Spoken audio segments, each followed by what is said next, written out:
एक ऐसा मंदिर जहां आज भी रात होते ही नृत्य करती आत्माओं के पायल की झनकार सुनाई देती है। जी हाँ, हो सकता है ये सुनने में आपको अटपटा लगे और ये भी हो सकता है कि आप सोचें कि आज इस विज्ञान और टेक्नोलॉजी के युग में किसी अंधविश्वासी बातों को फैलाया जा रहा है, मगर ये सच है। आज भारत में एक ऐसी मंदिर है जहां आज तक कभी पूजा नहीं हुई। पौराणिक कथाएं हमेशा से ही लोगों के बीच आकर्षण का केंद्र रहा है। साथ ही इन पौराणिक कथाओं को जानना हमेशा से ही रोमांच का विषय रहा है। इन पौराणिक मंदिरों में से एक मंदिर कोणार्क मंदिर, जो उन पर्यटकों के लिए बहुत कुछ है जो यात्रा के अलावा कुछ खास और रोचक की तलाश करते हैं। कोणार्क का सूर्य मंदिर भारत के उड़ीसा राज्य पुरी डिस्ट्रिक्ट में स्थित है। ये मंदिर काली ग्रेनाइट पत्थर से 1236 से लेकर 1264 में गंग वंश के राजा नरसिंह देव ने बनवाया था। ये मंदिर भारत के सबसे प्रसिद्ध स्थानों में से एक है। इसे यूनेस्को द्वारा सन 1984 में विश्व धरोहर स्थल घोषित किया गया है। कलिंग शैली में निर्मित ये मंदिर सूर्य देव का रथ के रूप में निर्मित है। संपूर्ण मंदिर स्थल को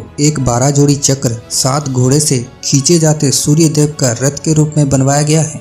पुराने लोगों की माने तो कोणार्क में आज भी नर्तकियों की आत्माएं आती है, जहां शाम होते ही नर्तकियों के पायल की झनकार सुनाई देती है, जो कभी यहां राजा के दरबार में नृत्य करती थी। लेकिन इसका पुख्ता प्रमाण कोई नहीं जानता। आश्चर्य बात यह भी है, जिसे मंदिर कहा जाए वहीं पूजा ना हो, ये किसी अचंभा से कम नहीं है। यहाँ के स्थानीय लोगों की अगर माने तो आज तक इस मंदिर में कभी पूजा नहीं हुई और अब तक ये मंदिर एक वर्जित मंदिर है। कहा जाता है कि मंदिर के प्रमुख वास्तुकार के पुत्र ने इस मंदिर के अंदर आत्महत्या कर ली थी, जिसके बाद से इस मंदिर में पूजा या किसी भी धार्मिक अनुष्ठान पर प्रतिबंध लगा दिया गया। कोणार्क का सूर्य मंदिर कामुकता का एक नया परिभाषा देती है। यहाँ बनी मूर्तियों में बड़ी ही खूबसूरती के साथ काम और सेक्स को दर्शाया गया है। यहाँ बनी मूर्तियाँ पूर्ण रूप से यौन सुख के आनंद लेती दिखाई गई है। मजे की बात यह है कि इन मूर्तियों को मंदिर के बाहर तक ही सीमित किया गया है। ऐसे करने के पीछे ये बताया गया है कि जब भी कोई मंदिर के गर्भगृह में जाए तो सभी प्रकार के सांसारिक सुखों और मोह माया को मंदिर के बाहर ही छोड़ के आए। इस मंदिर का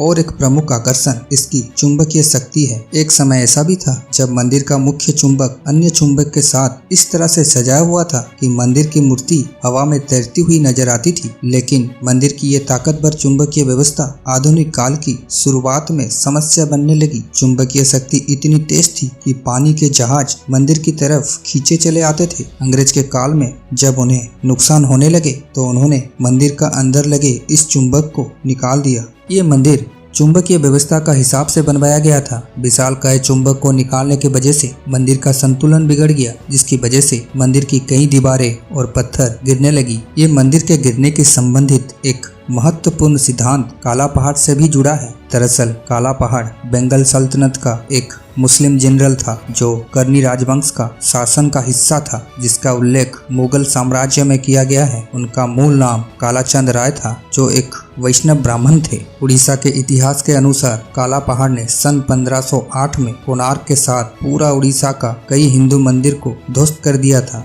हालांकि कोणार्क मंदिर की 20 से 25 फीट मोटी दीवारों को तोड़ना असंभव था। उसने किसी प्रकार दधिनौती को हिलाने का प्रयोजन कर लिया, जो कि इस मंदिर की गिरने का कारण बना। दधिनौती हटने के कारण ही मंदिर धीरे धीरे गिरने लगी। मंदिर की छत से बाहरी पत्थर गिरने से मुख्यशाला की छत भी ध्वस्त हो गई। उसने यहाँ की अधिकांश मूर्तियाँ और कोणार्क के अन्य मंदिर भी ध्वस्त कर दिए। यह मंदिर सूर्यदेव को समर्पित है, जिन्हें स्थानीय लोग बिरंची नारायण कहते हैं। ये जिस क्षेत्र में स्थित है उसे अर्क क्षेत्र कहते हैं। कोणार्क मंदिर की ये इतिहास जानकर लोग उसकी तरफ खींचे आते हैं और पर्यटकों की मन में कोणार्क मंदिर एक उत्कृष्ट पर्यटक स्थल बनी हुई है। ये थी कुछ जानकारी कोणार्क मंदिर की। आशा करते हैं आपको अच्छी लगी हो। धन्यवाद।